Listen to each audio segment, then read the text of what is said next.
आज के post market विश्लेषण में आपका स्वागत है। नमस्कार।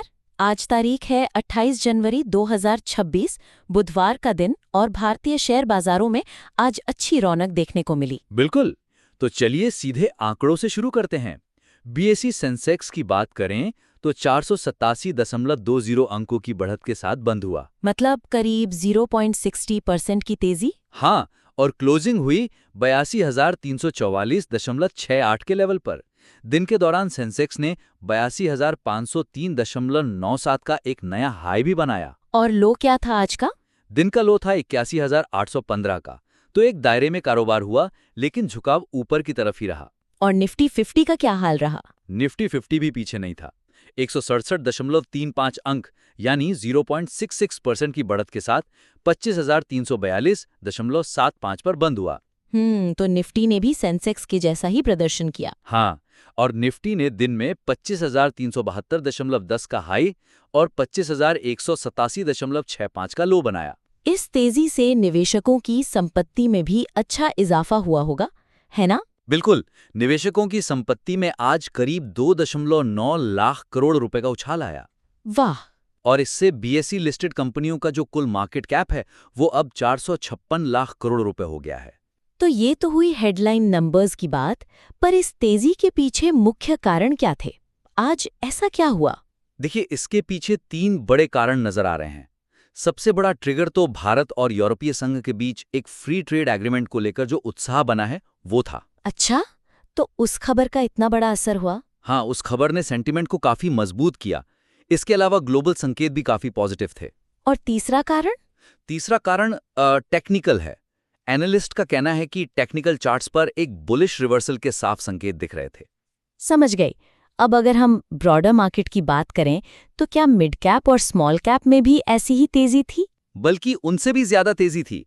ब्रॉडर मार्केट ने आज बेंचमार्क सूचकांकों से कहीं बेहतर प्रदर्शन किया। अच्छा। हाँ, निफ्टी मिड कैप 100 इंडेक्स 1.66% ऊपर बंद हुआ। और small cap? Nifty small cap 100 index में तो और भी जबरदस्त 2.26% की बढ़त दर्ज की गई। तो इसका मतलब ये है कि आज की रैली सिर्फ बड़े स्टॉक्स तक सीमित नहीं थी, बल्कि छोटे मझोले स्टॉक्स ने भी बढ़ चढ़कर हिस्सा लिया। बिल्कुल सही। अब सेक्टर्स की बात कर लेते हैं। आज का दिन कुछ खास सेक्टर्स के नाम रहा। जैसे कि? सबसे ज्यादा तेजी निफ्टी सीपीएससी इंडेक्स में थी, जो 5% उछला। 5%? ये तो बहुत बड़ी रैली है।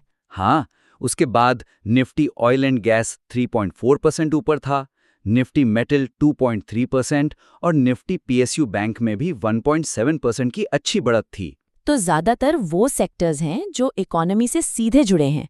Metal, oil and gas, PSU banks. कोई सेक्टर ऐसा भी था जिसमें गिरावट आई हो? हाँ, एक था। निफ्टी एफएमसीजी आज दबाव में रहा और करीब 0.71% नीचे बंद हुआ। ये दिलचस्प है। मतलब तेजी तो थी, पर सेक्टोरल रोटेशन भी देखने को मिला। सही कहा। अब आते हैं स्टॉक स्पेसिफिक एक्शन पर। आज के टॉप गेनर्स कौन थे? सबसे ज्यादा चर्चा तो शायद भारत इलेक्ट्रॉनिक्स लिमिटेड यानी बीईएल की हो रही थी। बिल्कुल, बीईएल का शेयर आज लगभग 9% उछलकर एनएससी पर 454.25 रुपए पर बंद हुआ। ये निफ्टी 50 का बेस्ट परफॉर्मर था। और इसकी वजह? इसके दिसंबर तिमाही के नतीजे बहुत शानदार आए हैं। उसी का असर था। शेयर ने दिन में 457.50 रुपए पर 10% का अपर सर्किट भी लगाया, जो इसका 52 सप्ताह का नया हाई है। बीईएल के अलावा और कौन से स्टॉक्स चमके? ऑयल एंड गैस सेक्टर से ओएनजीसी और ऑयल इंडिया दोनों में लगभग 8-8% की तेजी थी। अच्छा, इनकी तेजी के पीछे क्या कारण था? ओएनजीसी में सैमसंग हेवी इंडस्ट्रीज के साथ एक समझौता किया है और ऑयल इंडिया के शेयर में उछाल कच्चे तेल की कीमतों में आई तेजी की वजह से था। और इनके अलावा? कोल इंडिया, हिंडाल्को, बजाज फाइनेंस, पावर ग्रिड और अडानी एंटरप्राइजेज जैसे बड़े नाम भी टॉप गेनर्स के लिस्ट में शामिल थे।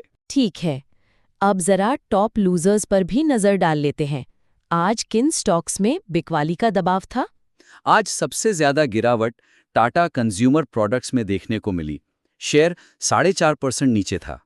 और एशियन पेंट्स का शेयर भी आज काफी गिरा है ना? हाँ, एशियन पेंट्स के भी दिसंबर तिमाही के नतीजे आए थे, लेकिन मुनाफे में गिरावट के चलते शेयर 5.5% तक गिर गया। मारुति सुजुकी का भी शायद यही हाल था।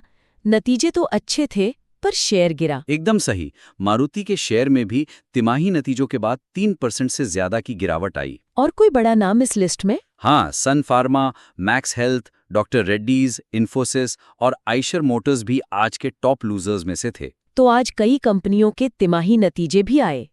कुछ मुख्य नतीजों के बारे में बताइए। जरूर। बीईएल के बारे में तो हमने बात कर ही ली। उनका टैक्स के बाद मुनाफा साल दर साल 20.82% बढ़कर 1590.6 करोड़ रुपए हो गया। शानदार नंबर है। और मारुति सुजुकी?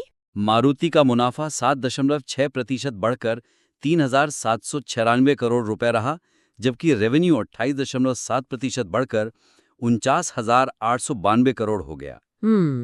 इसके अलावा एसबीआई लाइफ का मुनाफा साल दर साल 5% बढ़कर 577 करोड़ रुपए रहा। और टीवीएस मोटर? टीवीएस मोटर ने बहुत अच्छे नतीजे पेश किए।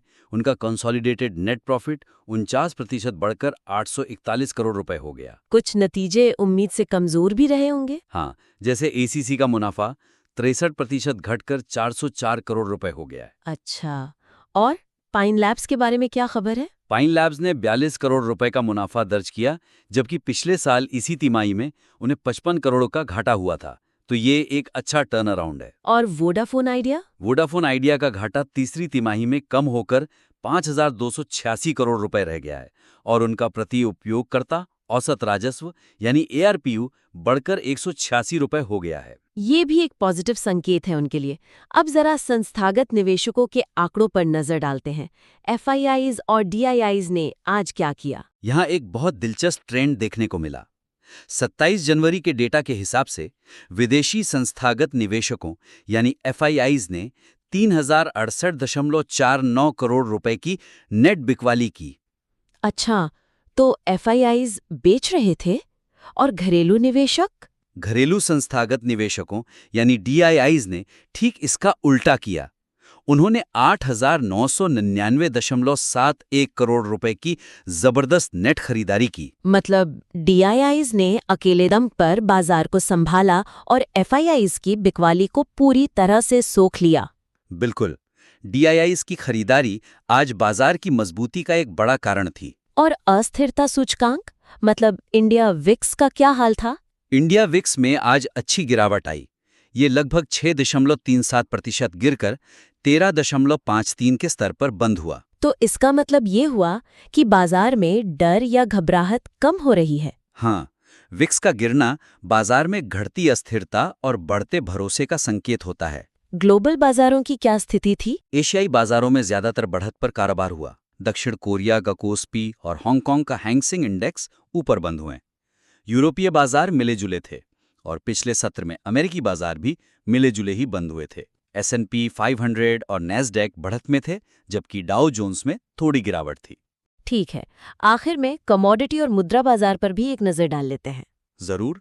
कच्चे तेल की बात करें तो ब्रेंट क्रूड 0.62% फिसलकर $67.25 प्रति बैरल पर था। लेकिन ONGC और ऑयल इंडिया के शेयरों में तो आज तेजी थी। हाँ, वो इसलिए क्योंकि कच्चे तेल की कीमतें अपने 4 महीने के उच्च स्तर पर पहुंच गई थी, उसका असर था। सोने का क्या भाव रहा? सोने की कीमतें $5,200 प्रति औंस के ऊपर निकल गईं। और भारतीय रुपया? भारतीय रुपया आज अमेरिकी डॉलर के मुकाबले 0.1% कमजोर होकर 91.7825 पर बंद हुआ। तो अब आगे क्या? निवेशकों को किन चीजों पर नजर रखनी चाहिए? देखिए, 2 बड़ी घटनाएं हैं जिन पर सबकी नजर रहेगी। एक तो अमेरिकी फेडरल रिजर्व का ब्याज दरों पर फैसला, जो आज देर रात को आएगा। और दूसरा जाहिर है हमारा केंद्रीय बजट 2026। बिल्कुल। इस सप्ताह के अंत में आने वाले केंद्रीय बजट पर भी बाजार की पूरी निगाहें टिकी रहेंगी। आगे की दिशा इन्हीं 2 घटनाओं से तय होगी। सही बात है। समय देने के लिए धन्यवाद। सीखते रहिए।